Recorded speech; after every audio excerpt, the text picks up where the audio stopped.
அடுத்த ஆண்டு சட்டமன்ற தேர்தல் நடைபெற உள்ள தமிழ்நாடு, கேரளா, புதுச்சேரி உள்ளிட்ட 5 மாநிலங்களில் உடனடியாக வாக்காளர் பட்டியல் சிறப்பு தீவிர திருத்தத்தை நடத்த உத்தரவிடக் கோரி பாஜகவினுடைய அஸ்வினிகுமார் உபாத்யாய் என்பவர் உச்சநீதிமன்றத்தில் மனு தாக்கல் செய்திருந்தார்.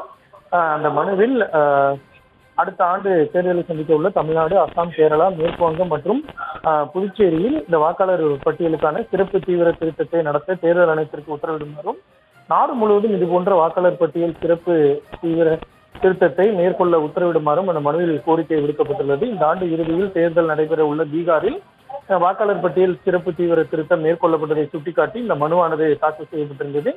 இந்த மனு நீதிபதி சூரியகாந்த் தலைமையிலான அமர்வில் விசாரணை கொண்டது. அப்பொழுது இந்த மனு குறித்து பதிலளிக்குமாறு தேர்தல் ஆணையம் மற்றும் தமிழ்நாடு, கேரளா, புதுச்சேரி, மேற்கு வங்கம், அசாம் மாநில அரசுகளுக்கு உத்தரவிட்ட உச்சநீதிமன்றம் இந்த வழக்கினுடைய விசாரணையை ஒத்திவைத்தது.